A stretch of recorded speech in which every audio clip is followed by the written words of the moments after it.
주의 집에서의 하루가 다른 곳의 첫날보다 좋으니 주 사랑 안에 머물며 사랑 노래합니다.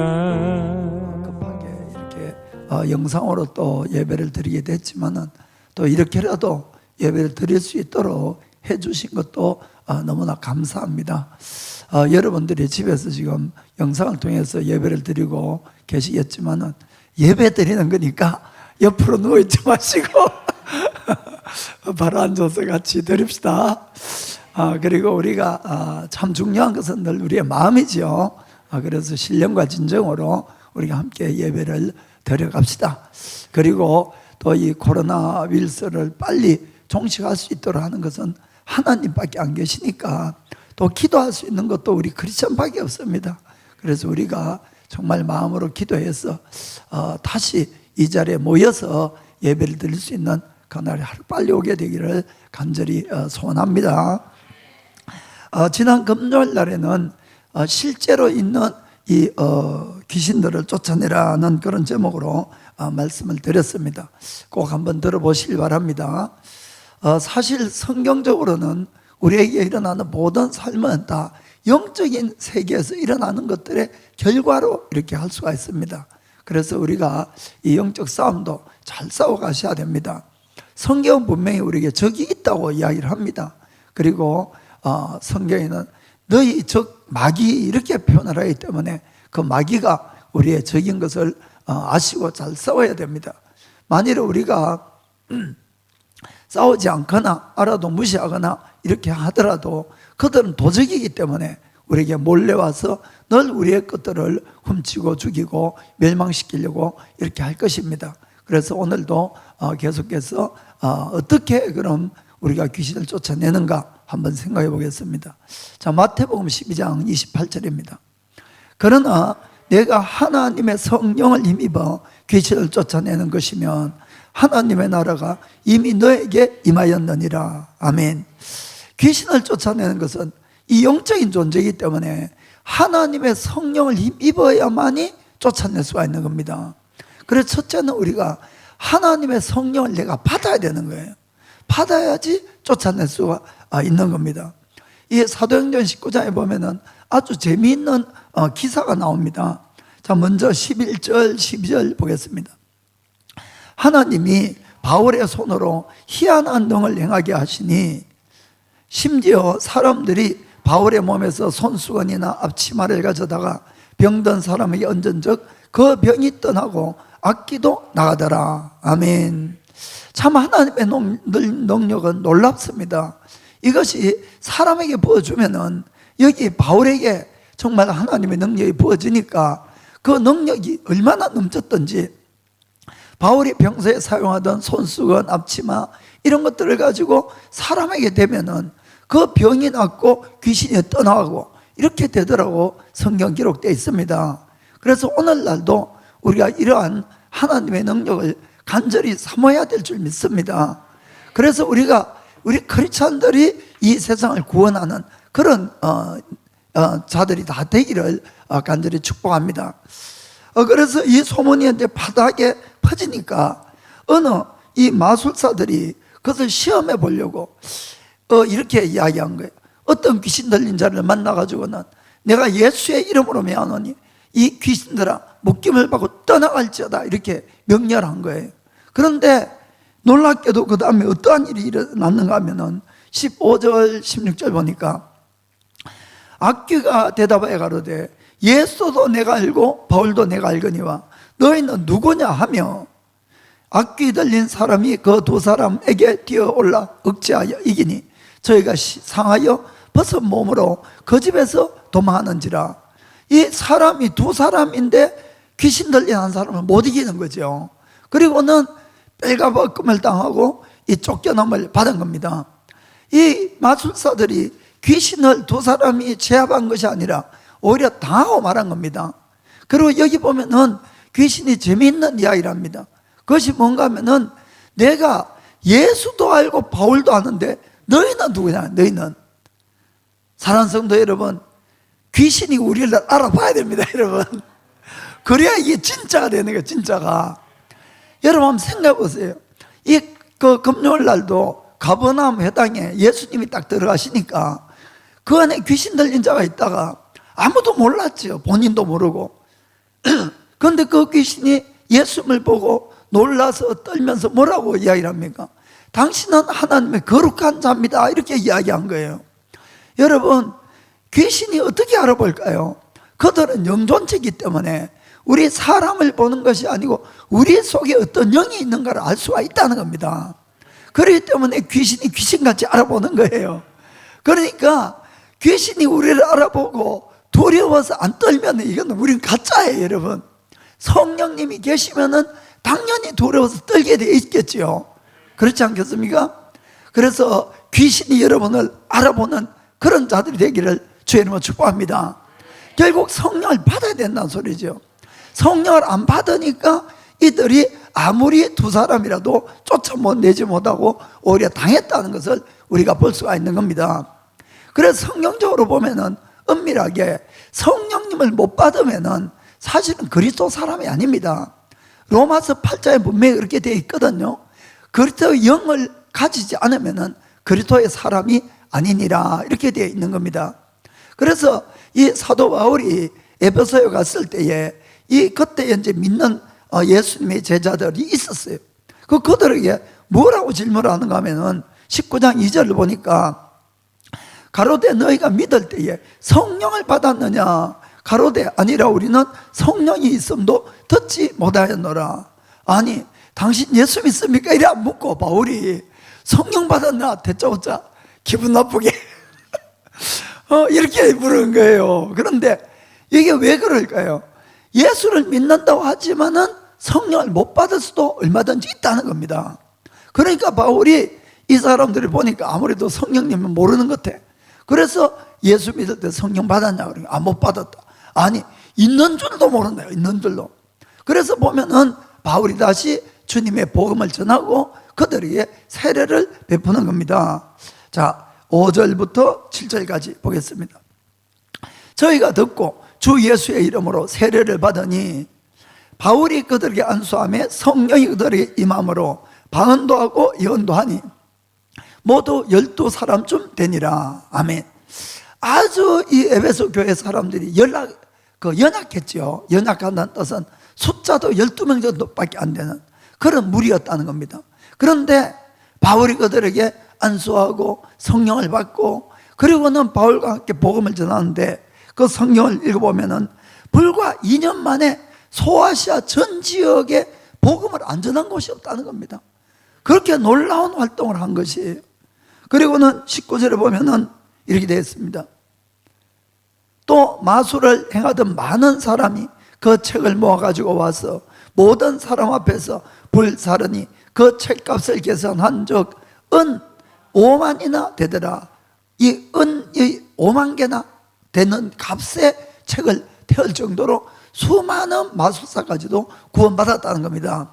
그래서 성령님이 오셔야지 내가 정말 구원받은 표가 되고 또 우리가 능력 있는 또 하나님 일도 하고 세상을 이길 수 있다는 걸 꼭 믿으시기 바랍니다. 자, 그럼 어떻게 우리가 성령을 받을 수 있느냐? 성령을 받아야 되겠는데 이것은 오순절날 베드로가 이야기한 그것이 바로 정답이라는 것입니다. 사도행전 2장 37절 38절 저희가 이 말을 듣고 마음에 찔려 베드로와 다른 사도들에게 물어 가로되 형제들아 우리가 어찌할꼬 하거늘 베드로가 가로되 너희가 회개하여 각각 예수 그리스도의 이름으로 세례를 받고 죄사함을 얻어라. 그리하면은 성령을 선물로 받으리니. 아멘. 이것은 성령을 받는 과정은 다 똑같은 겁니다. 어떤 사람을 막론하고 먼저는 마음으로 죄를 회개해야 되는 것이에요. 마음으로. 그리고는 예수 그리스도의 십자가의 이 대속 사건을 믿어야 되는 겁니다. 그래서 예수님을 내가 주인으로 모시고 그 다음에는 세례를 받는 겁니다. 이 세례를 받는다 이 뜻이 뭔가 하면은 지금까지 내가 나의 생각대로 계획대로 욕심대로 살아온 모든 옛사람이 죽고 이제는 예수 그리스도를 따라서 살아가겠다는 결심을 나타내는 것입니다. 그래서 이것이 마음에서 이루어지면은 누구라도 성령을 받는다는 겁니다. 그래서 우리가 이 과정에서 가장 중요한 것이 바로 마음에서 하는 거예요. 마음에서. 그러니까 아까 37절에 사람들이 그 복음을 듣고는 마음에 찔렸다고 되어 있는 것이에요. 우리는 죄에 찔림이 있어야 되는 겁니다. 그래야만이 거듭날 수가 있는 것이에요. 이 사람들은 죄에 대해서 마음에 찔림이 있어서 회개하고 예수님의 대속을 믿고 세례를 받으니까 성령이 다 임했다는 것을 꼭 믿으시길 바랍니다. 혹시 여러분 중에 예수를 믿지만은 아직까지 내가 성령을 받지 못했다 그러면은 먼저 다음 것들을 좀 체크를 해 보셔야 됩니다. 내가 정말로 예수를 믿는 목적이 어디 있느냐, 이게 너무너무 중요한 겁니다. 정말로 내가 예수를 믿는 목적이 내 죄 때문에 너무 힘들고 괴롭고 이 죄사함, 죄 용서를 받기 위해서 예수를 믿는가 하는 것을 봐야 되는 겁니다. 혹시 내가 예수 믿으면 병 고치고 또 기도 응답이 되고 뭐 성공하고 돈이 들어오고 이런 것 때문에 믿으면 안 된다는 겁니다. 왜냐하면 성령님은 죄사함을 받은 사람에게 오기 때문에 그렇습니다. 그렇기 때문에 먼저 중요한 것은 내가 죄사함을 받아야 된다는 것이죠. 그 다음에 중요한 것은 예수님의 십자가 사건이 정말 나의 죄를 사기 위한 죽으신가 부활인가, 이것이 믿어져야 된다는 것이죠. 그 예수님의 이 대속 사건이 나의 죄 때문이라는 것을 분명히 믿으셔야 되는 겁니다. 그리고는 그것이 믿는 사람은 정말로 세례를 받듯이 삶의 가치관이 변화가 일어나는 겁니다. 그래서 삶의 방향을 터는 거예요. 우리가 회개라는 뜻은 나의 삶의 방향을 전환한다는 뜻입니다. 우리가 죄를 짓고 예수님을 믿어도 죄 때문에 후회하는 사람 많이 있습니다. 후회하는 사람. 그러나 후회하고 회개는 다르다는 것이에요. 회개는 내가 죄사함을 받고 완전히 나의 삶의 방향을 하나님께로 돌리는 것을 회개다, 이렇게 이야기하는 것입니다. 그렇게 하면은 누구라도 성령을 받습니다. 그렇기 때문에 만일에 우리가 예수를 믿지만은 내가 믿는 목적이 혹시 달랐다든지, 또는 믿지만은 내가 여전히 세상 것을 추구하고 살았다든지, 이런 것들을 잘 점검해 보시고 다시 믿는 목적과 믿는 방법들을 고쳐가셔야 됩니다. 그래서 진정으로 하나님께로 방향을 돌리면은 누구라도 성령을 받게 되어 있습니다. 그것을 여러분들이 꼭 믿으시길 바랍니다. 그리고 우리가 성령님을 받았다는 이 표가, 이것은 방언하라거나 뭐 예언하라거나 어떤 내가 기적을 행하는 그런 은사가 아니란 걸 여러분 아시길 바랍니다. 그것은 진정한 표가 아닙니다. 물론 하나님을 믿었기 때문에 그런 일도 일어납니다만은 그것 때문에 내가 구원받은 표가 되는 것은 아니에요, 여러분. 그것이 아니라 내 속에서 나오는 열매가 무엇이냐는 것이 더 중요하다는 것입니다. 정말로 나의 삶의 가치관이 이 세상을 추구하고 이 세상 것만 좋아 따라다니다가 그것을 버리고 내가 정말 하나님 것이 최고가 되어 있는지, 정말 죽고 난 다음에 천국과 지옥이 있는 것이 믿어지는지, 정말 천국을 가기를 원해서 몸부림을 치는지, 이것이 돼야 된다는 것입니다. 그리고 우리의 인품도 성품도 내가 조금씩 그래서 예수님을 닮아가는 것, 이것이 바로 구원의 표라는 걸 여러분이 믿으시길 바랍니다. 즉 이런 겁니다. 우리는 하나님께서 무엇을 받았느냐가 구원의 표가 아니라는 걸 아시길 바랍니다. 그것은 주님의 선물로 누구에게라도 주면은 받을 수가 있는 것이에요. 중요한 표는 뭐냐면은 선물을 받았는데 내 속에서 무엇이 나오느냐가 중요하다, 이런 이야기입니다. 그 다음에 내가 하나님에 대한 나의 태도, 다른 사람에 대한 나의 태도, 이것이 바로 나의 열매라는 겁니다. 그것이 구원의 표라는 것이에요. 그래서 여러분들이 이런 것을 정말 잘 점검을 하셔서 예수님을 바로 믿는다면은 누구라도 성령을 받게 된다는 것을 꼭 믿으시기를 축복합니다. 그 다음 두 번째는 우리가 항상 예수님과의 관계를 점점 깊이 해 가야 된다, 이런 이야기입니다. 자, 그러면 우리가 거듭나서 성령을 받으면 누구라도 귀신을 쫓아낼 수 있느냐? 이것은 사실은 쫓아낼 수 있는 사람도 있겠지만 그렇지 않는 사람도 있다는 겁니다. 이것은 제가 말씀을 좀 드리겠습니다. 세례 요한이 이렇게 이야기를 합니다. 나는 내가 너희들에게 물로 세례를 주지만은 내 뒤에 오시는 분은 너무나 위대해서 내가 그분의 신들매도 맺지 못하겠다. 그분은 너희들에게 성령과 불로 세례를 주리라. 이렇게 이야기를 한 겁니다. 왜 성령을 주리라 하면 되겠는데 성령과 불을 왜 나누었겠느냐. 그래서 이것은 제 나름대로 이렇게 생각을 합니다. 처음에 그곳에서 이야기하는 성령은 우리가 하나님을 믿고 죄사함을 받고 하나님의 자녀가 되는데 필요한 성령님입니다. 그 성령, 물론 똑같은 성령님이지만 그 성령님을 가르치는 거라고 저는 생각합니다. 그럼 왜 불세례가 뭐냐는 뜻이죠. 그것은 바로 저는 하나님의 능력을 받는 것을 의미한다고 믿습니다. 하나님의 능력, 기름 부으심 이렇게 이야기를 하죠. 그래서 그 근거로 이 사도행전 10장 38절 보면은 이런 이야기가 있습니다. 하나님이 나사렛 예수에게 성령과 능력을 기름부터 다셨으며 저가 두루 다니시며 착한 일을 행하시고 마귀에게 눌린 모든 자를 고치셨으니 이는 하나님이 함께 하셨습니다. 아멘. 여기도 보면은 그냥 예수님에게 성령만 부었다 이렇게 되어 있지 않고 성령과 능력을 나눠놓은 겁니다. 그래서 예수님이 다니시면서 귀신을 쫓아내고 병을 낫게 한 것은 바로 그 능력에 해당한다는 것을 우리가 알 수가 있는 겁니다. 그래서 우리가 예수님을 믿으면은 정말 마음으로 믿고 거듭나면은 성령님은 다 받습니다. 이때 받는 성령님은 사실은 공짜로 받는 거예요. 누구라도 내가 죄를 회개하면은 성령님을 부어주십니다. 그러나 능력은 다르다는 걸 아셔야 됩니다. 그것을 보통 성경적 용어로 성령 하나님의 기름 부으심이라든지 이렇게 이야기를 하는데 이것은 바로 우리가 주님 앞에 끊임없는 기도의 대가를 지불할 때에 오게 되어 있는 것이에요. 그러니까 성령과 능력이 구별되어 있다는 것이죠. 그래서 우리가 능력을 받기 위해서는 하나님과의 기도라는 대가를 지불해야 됩니다. 제가 이야기하는 이 기도는 하나님과의 친밀한 관계를 유지해가는 것을 그걸 말씀드리는 것입니다. 그래서 예수님의 이 제자들 한번 보겠습니다. 예수님의 제자들은 다 거듭났겠지요.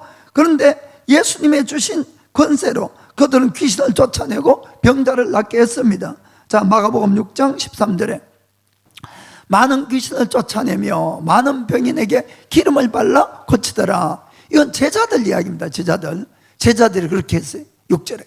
그런데 9절에 가서 어느 날부터 이 제자들이 귀신을 못 쫓아내는 거예요. 그 어느 날 이 간질병 걸린 아이를 가진 아버지가 이 아이를 데리고 이 제자들에게 왔습니다. 이 아이가 너무 지금 심해서 죽게 되었으니까 좀 그 귀신 좀 쫓아내달라고. 그런데 아무리 명령해도 안 나가는 것이에요. 옛날에는 팍 나갔는데 지금은 안 나가는 거예요. 그래서 이 아버지가 예수님이 오시니까 그걸 이야기한 겁니다. 자, 마가복음 9장 18절 보겠습니다. 귀신이 어디서든지 저를 잡으면 거꾸러져 거품을 흘리며 이를 갈며 그리고 파리하여 가는지라. 내가 선생의 제자들에게 내어 쫓아달라 하였으나 저희가 능히 하지 못하더이다. 이렇게 이야기한 것이에요. 그들이 옛날에는 했다는 겁니다. 했습니다. 그래서 제자들이 이제 명령을 했겠죠. 예수의 이름으로 명하 떠나가라 하니까 안 나간 거예요. 그래서 옆에 누가 이제 그 이야기합니다. 야, 소리가 좀 작은 것 같아. 그러니까 이제 힘을 줘가지고 예수의 이름으로 명하는 이 더러운 귀신아 나가라 하니까 그래도 안 나가니까 옆에서 베드로가 야, 나사로가 빠졌어. 그러니까 이제 나사로는 예수 이름으로 명하는 나가라 했는데 그래도 안 나가는 거예요, 이게. 그럼 아주 당황하고 있는데 그때 이제 예수님이 오신 거잖아요. 그럼 제자들이 너무나 이제 부끄러웠어요, 사실은. 그래서 이제 예수님 귀신 다 쫓아내고 다 정리하고 그리고 이제 집에 갔을 때에 제자들이 조용하게 우리는 왜 안 되냐고 이렇게 묻습니다. 거기 28절이죠. 집에 들어가시매 제자들이 종용이 묻자오되 우리는 어찌하여 너희 그 귀신을 쫓아내지 못하였나이까. 자, 29절에 이러시되 기도 외에 다른 것으로는 이런 유가 나갈 수 없느니라 하시니라. 아멘. 한마디로 기도 부족이다. 여기서 이렇게 말씀한 겁니다. 기도 부족. 그건 이제 우리가 킹 제임스 버전 보면 기도와 금식 외에는 이렇게 되어 있습니다. 그 저건 기도나 뭐 금식이나 뭐 기도에 들어가는 거니까 그 기도가 부족해서 그렇다 이렇게 이야기했습니다. 그럼 기도하는 목적이 뭐냐는 거죠. 기도. 그것이 바로 뭔가 하면은 하나님과의 교제라는 것을 우리가 꼭 깨닫고 하셔야 되는 것입니다. 그래서 우리 인간은 누구와 함께 계속해서 시간을 많이 가지면 가질수록 그 상대방으로부터 영향을 많이 받게 되는 것입니다. 많이 가지면 가질수록. 그렇기 때문에 우리가 기도라는 것을 통해서 예수님하고 오래 있으면 있을수록 나는 누굴 닮을까요? 예수님을 닮게 되어 있습니다. 이거는 예수님과 자꾸 오래 있으니까. 그리고는 예수님이 가지고 계신 그 많고 좋은 것들이 점점 나에게 흘러오게 되어 있는 것이에요. 이것이 바로 기도하는 목적이고 또 기도로 얻는 축복이라는 것입니다. 그래서 우리가 주님과 같이 많은 시간을 보내는 것, 성령은 다 회개하면 그때 바로 받지만은 능력을 받기 위해서, 주님의 좋은 것들을 받기 위해서는 주님과 함께 있는 대가를 치르지 않으면 안 된다는 것이에요. 그분을 누구보다도 사랑하고 그분과 함께 있기를 원해야 된다는 것입니다. 그런데 우리가 어느 날 참 하나님의 은혜로 죄를 깨닫고 회개해서 예수님 믿었어요. 처음에 누구라도 진실로 믿을 때는 그렇게 감사하고 기쁘고 눈물이 나고 감격하고 주님 위해서 살겠다고 다 그래요, 사실은. 그래서 늘 그 마음이 있습니다. 없다는 거 아니에요. 제가 교회를 떠나도 비록 그 마음은 있지만은 결국은 살다 보니까 일도 바쁘고 저 일도 바쁘고 저것도 좋아졌고 이것도 좋아졌고 점점 주님과 실제적인 시간을 같이 안 하는 겁니다. 그러면은 그 사람에게 주님의 능력과 주님의 기름 부으심이 흘러올까 하면 절대로 그럴 수가 없다는 거죠. 그것이 아니라 그 사람이 평소에 가장 좋아하는 것들, 가장 시간을 많이 가지는 사람이나 물건이나 뭐 어떤 다른 놀이나 뭐나 거기에서 모든 것들이 흘러온다, 이런 이야기입니다. 그렇기 때문에 정말 우리가 주님 앞에 기도를 왜 해야 되는가 또 우리가 바로 깨달을 필요가 있는 것입니다. 예수님이 제자들에게 말씀합니다. 너희가 유혹에 빠지지 않도록 너희가 깨어서 기도해라, 이렇게 말씀했습니다. 너희가 마음이 원이로되 육신은 약하도다 이야기했습니다. 결국 주님이 그 겟세마네 동산에서 제자들에게 몇 번씩 그렇게 이야기를 해도 계속 제자는 자기만 했어요, 사실은.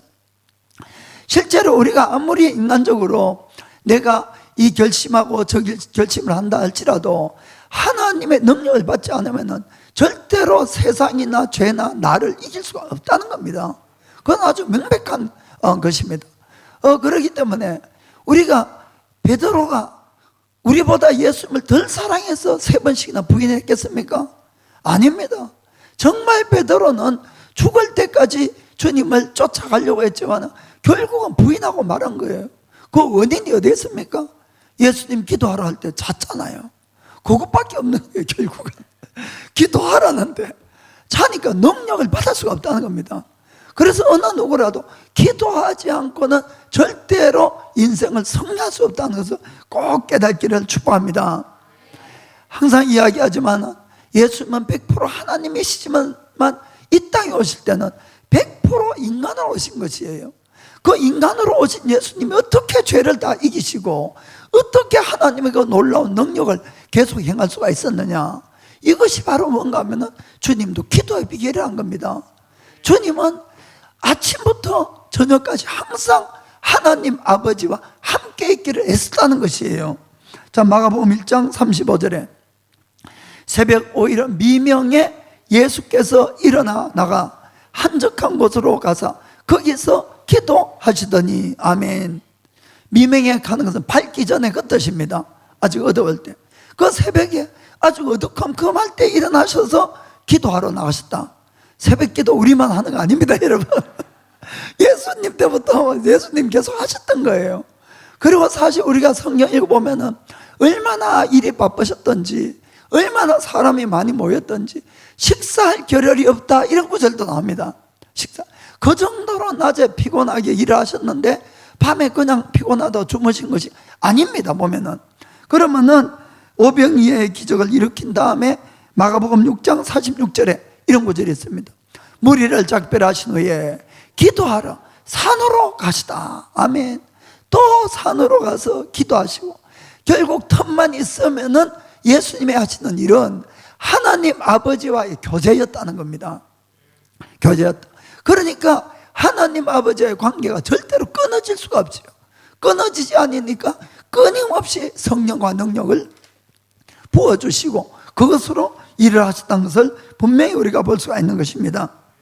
그래서 제가 자꾸 기도를 하나님과의 이 교제다 하는 데는 이유가 있는 겁니다. 그것은 뭔가 하면은 우리가 교제라는 걸 한번 생각해 봅시다.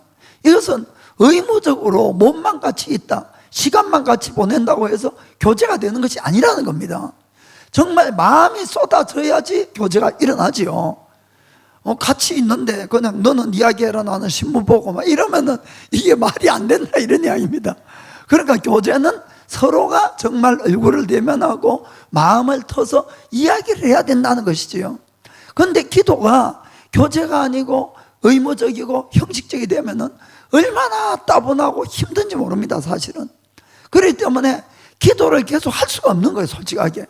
그리고는 억지로 기도를 했다고 해서 기름 부음이 오는 것이 아니고 피곤만 쌓여갑니다.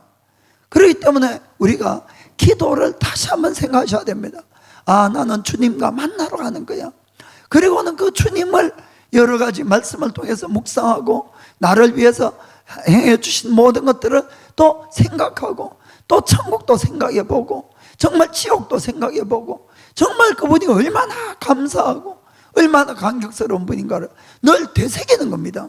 그렇게 할 때에 우리는 그 교제가 더 깊어지고 감격스러워지고 기름 부음이 흘러오는 것이에요, 여러분. 정말 여러분이 믿으시길 바랍니다. 그래서 예수님이 12제자를 뽑은 것은 복음을 전하기 위한 겁니다. 기본적으로는 그렇겠죠. 그러나 그 사역만을 위해서 불렀던 것이 아니라는 걸 분명히 볼 수가 있습니다. 제자들을 첫 번째 뽑을 때에 마가복음 3장 14절 보면은 이렇게 되어 있습니다. 이에 12를 세우셨으니 이는 자기와 함께 있게 하시고 또 보내사 전도도 하며 또 귀신을 내어 쫓는 권세도 있게 하려 하심이리라. 아멘. 여기 세 가지가 나오죠. 첫째, 주님과 함께 있는 것. 그 다음에 전도하는 것. 전도를 필요한 귀신 쫓는 권세 준 것. 이렇게 되어 있습니다. 그런데 우리가 전도하기 위해서는 귀신 쫓는 권세가 있어야 되겠습니다만은 그것만이 아니고 주님이 이들을 불른 목적은 첫째는 교제였다는 겁니다. 함께 있게 하기 위해서 함께 있는 것. 그래서 이 사도행전 4장에 보면은 이 베드로가 안절병이를 일으키고 나서 막 온 이스라엘이 그 예루살렘 소동이 났잖아요. 그 대제사장들이 불러가지고 베드로하고 이들이 배운 적도 없는데 어떻게 이런 것들을 알고 이런 능력을 행하냐. 그런데 거기 보면 이렇게 되어 있습니다. 그들이 예수와 함께 있다는 것을 알고 이렇게 되어 있는 거예요. 이게 바로 비결인 거예요, 여러분. 주님과 함께 있는 것. 아멘. 주님이 하나님이 우리를 택하신 목적도 요한 1서 1장에 읽어보면은 하나님과의 즐거움에 기쁜 교제를 나누기 위함이다. 기쁨이 충만케 하기 위함이다. 이렇게 되어 있는 것입니다. 그래서 정말 우리가 기도를 형식적으로 하지 마시고 꼭 하나님과 내가 이 시간에 꼭 만나고 가겠다, 교제하고 가겠다, 이런 마음을 가지고 기도를 하시길 바랍니다. 그리고 제가 이 귀신의 존재나 또 귀신을 쫓아내야 된다 이렇게 자꾸 이야기하면은 자꾸 어떤 사람은 귀신만 또 묵사하는 사람이 있는데 절대 그러시면 안 됩니다. 제가 귀신 묵사하라고 이야기한 건 아니니까. 그렇게 하면은 또 더 내가 귀신이 두려워지고 이것도 귀신인가 저것도 귀신인가 이런 생각만 들고 더 형편이 나빠질 수가 있습니다. 그것이 아니고 늘 우리가 묵상하고 교제하고 친밀함을 가져야 되는 것은 예수님밖에 없는 겁니다.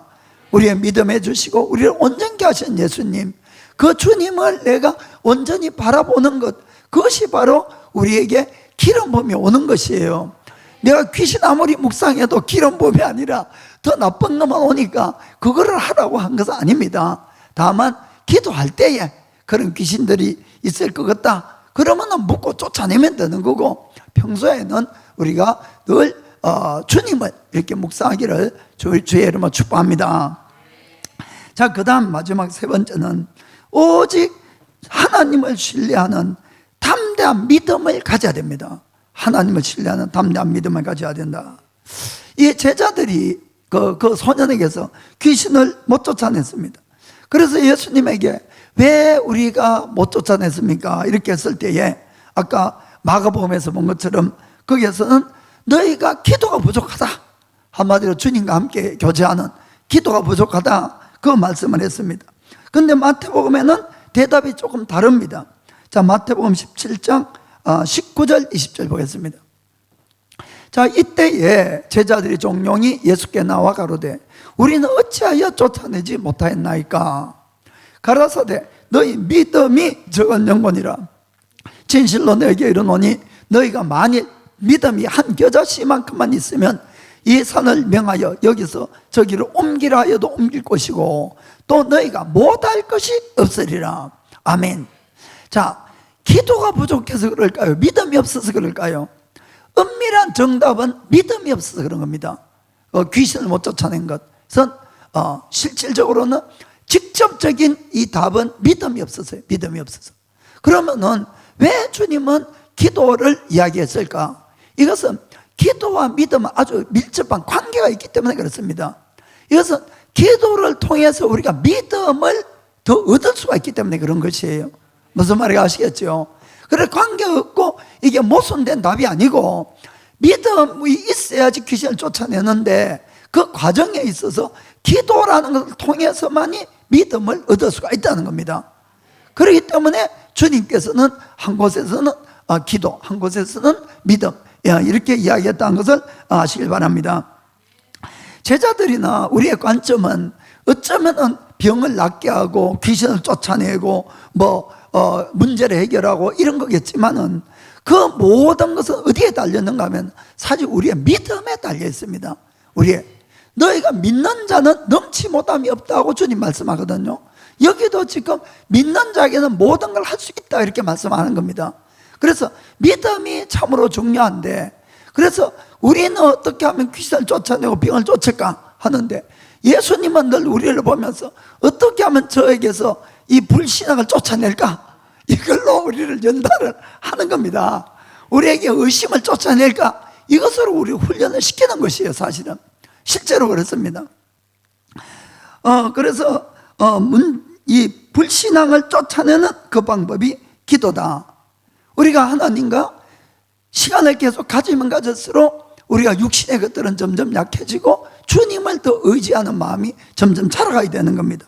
그렇게 해서 믿음이 강해져서 우리에게서 정말 어떠한 불신앙과 어떠한 의심이 떠나가고 하나님의 믿음을 가진다면 정말 이 산을 옮겨서 바다에도 던질 수가 있게 된다는 겁니다.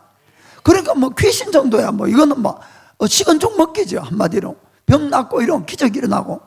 그러니까 이런 데 필요한 것이 믿음이란 겁니다. 그런데 이 믿음이 믿는다 해서 생기는 것이 아니고 기도를 해야지 믿음이 일어나는 것이에요. 기도하고 금식의 최대 효과가 바로 뭔가 하면은 나의 육신의 모든 생각들이 깨어져 나가는 겁니다. 불신앙이 떠나가는 것이에요. 그래서 점점 내가 주님의 생각으로 주님의 모습으로 바꿔가게 만드는 것이 바로 우리가 기도와 금식이라는 것입니다. 어떤 것들은 너무 힘든 문제가 있을 때 한번 생각해 보시기 바랍니다. 죽을 것 같아요. 정말 이 압박감에, 두려움에.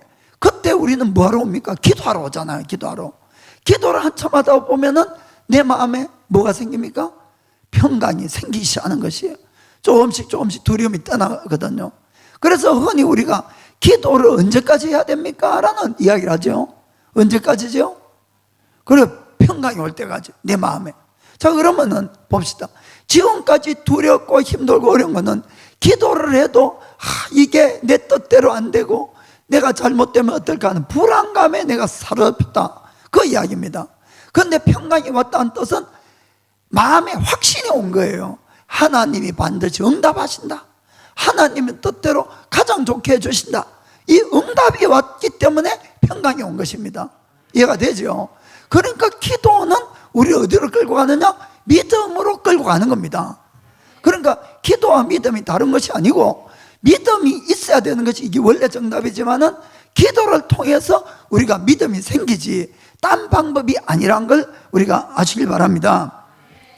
그런데 우리가 사도행전 12장을 보면은 기도와 믿음에 대해서 우리를 생각하게 하는 그런 사건이 거기에 나옵니다. 자, 먼저 12장 1절부터 5절 읽어보겠습니다. 그때에 헤롯 왕이 손을 들어 교회 중에 몇 사람을 헤아리 하여 요한의 형제 야고보를 칼로 죽이니 유대인들이 이 일을 기뻐하는 것을 보고 베드로도 잡으려 할세 때는 무교절이라. 잡음에 옥에가 두어 군사 내식인 내 패에 맡겨 지키고 6월절 후에 백성 앞에 끌어내고자 하더라. 5절에 이에 베드로는 옥에 갇혔고 교회는 그를 위하여 간절히 하나님께 빌더라. 아멘. 아까 5절 안 읽었네.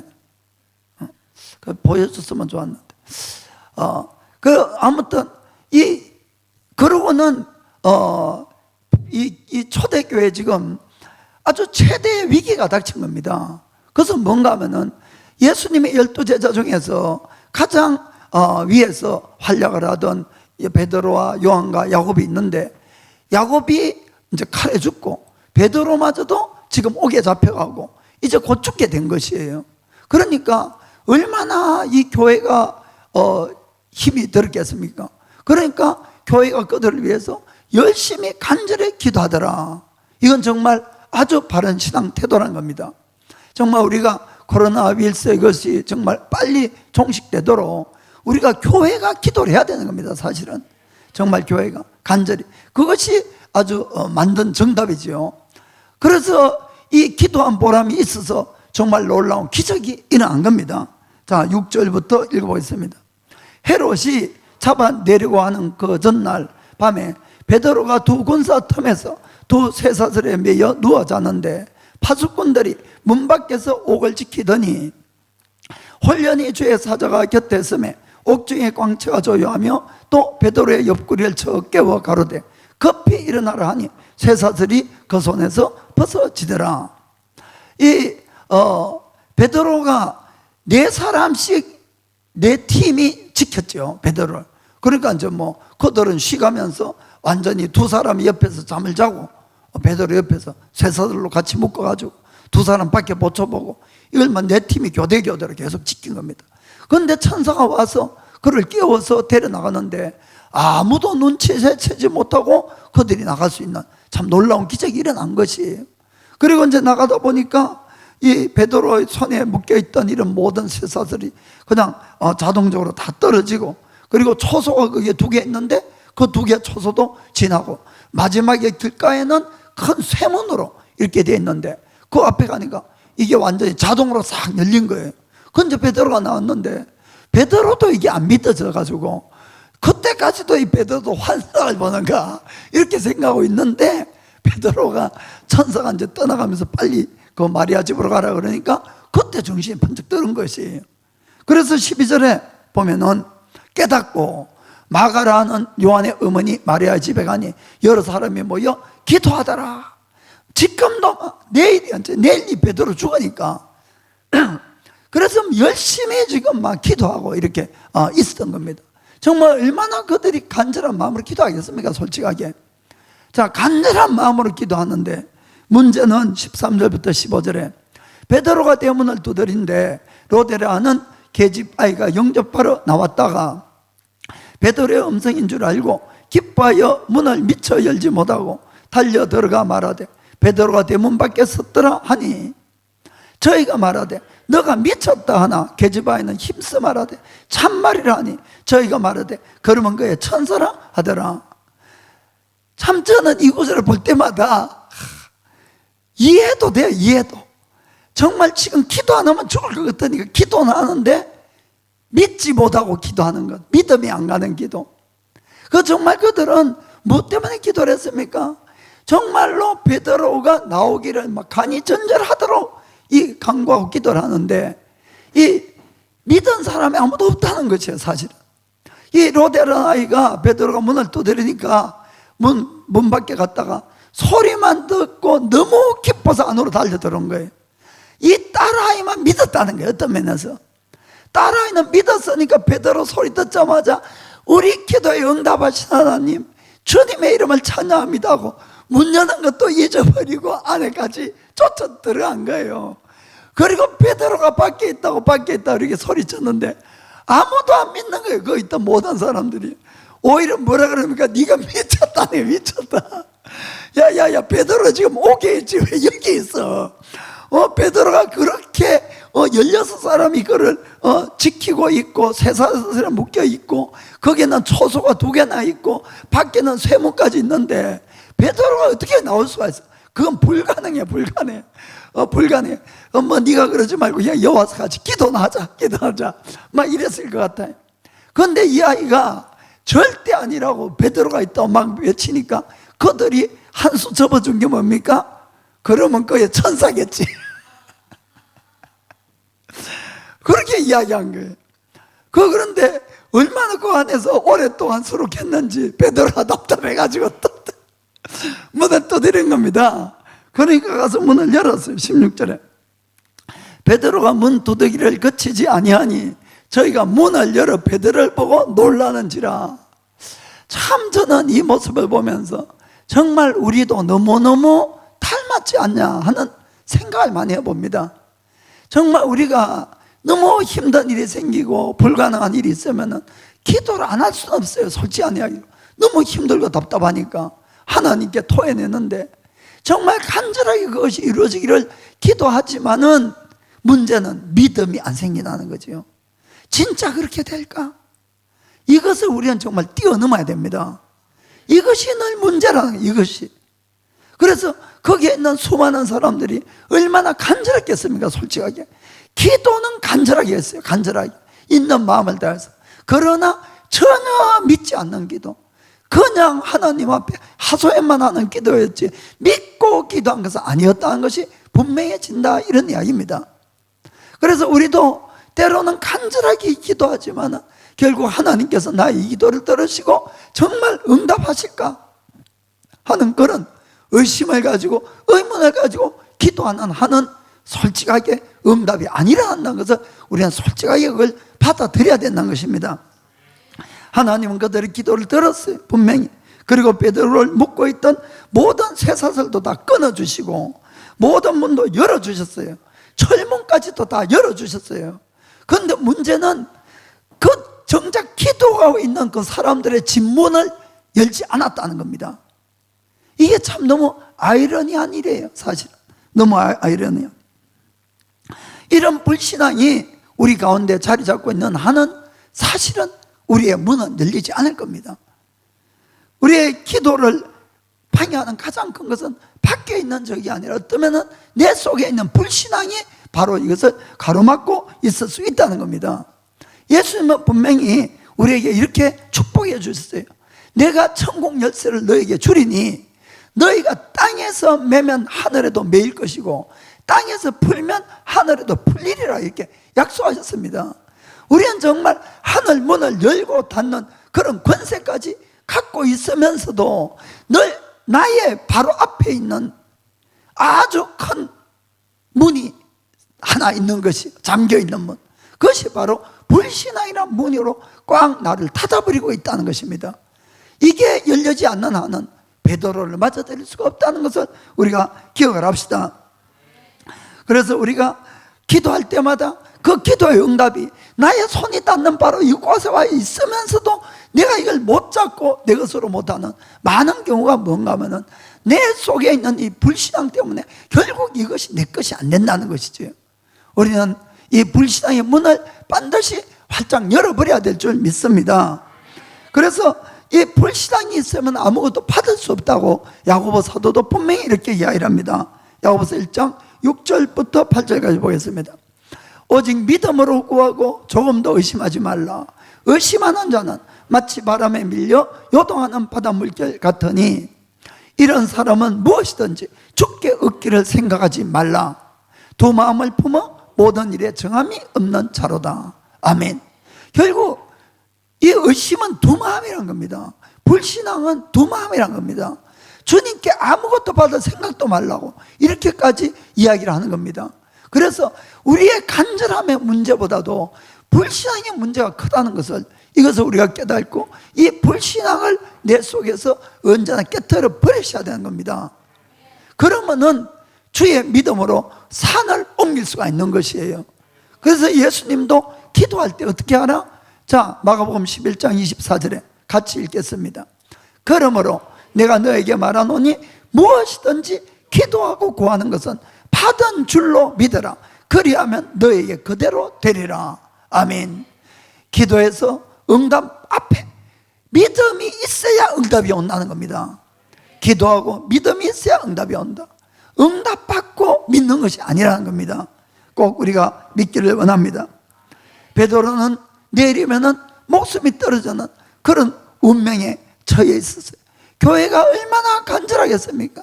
얼마나 안타깝게 간절하게 기도를 했지만은 정작 믿음의 기도를 한 사람은 아무도 없었다는 겁니다. 오직 로데라는 이 계집아이가 정말 믿음으로 기도했기 때문에 그 덕분에 베드로가 풀려나온 겁니다. 저는 그렇게 믿습니다.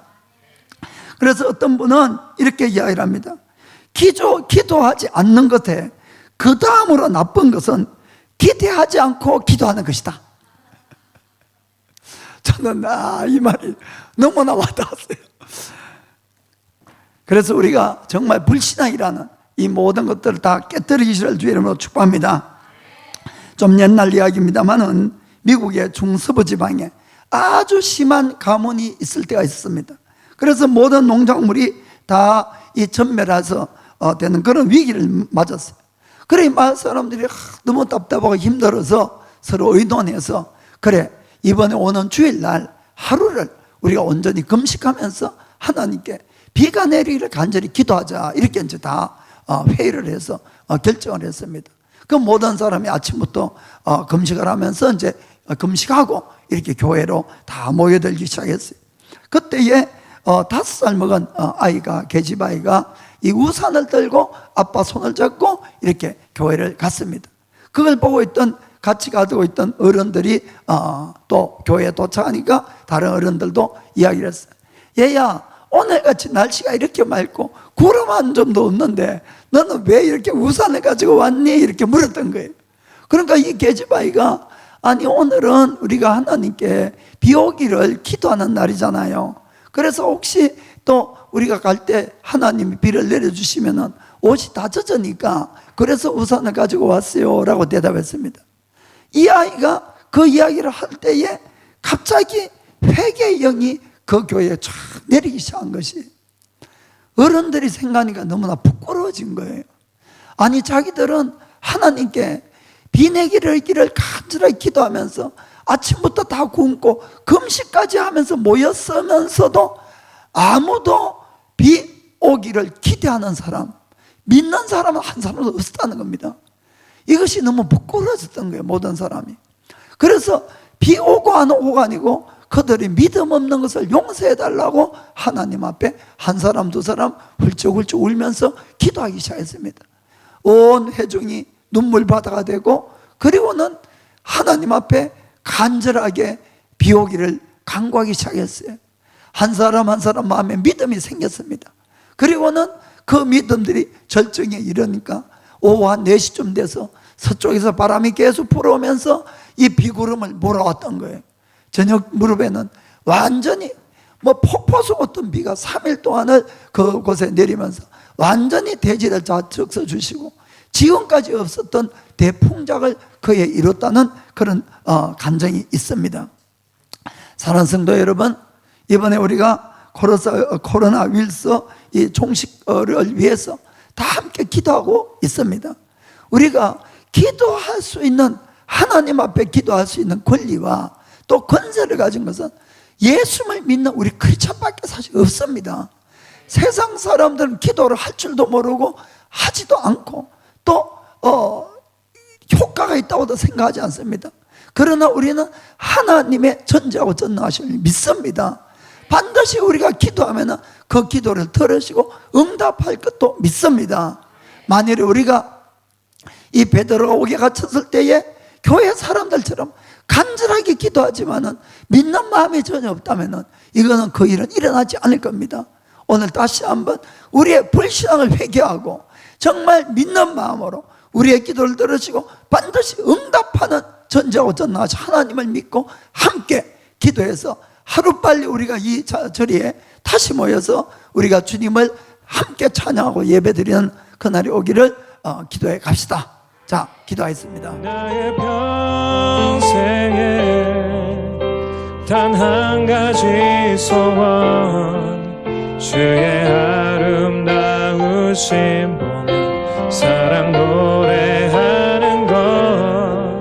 온 하루 주 손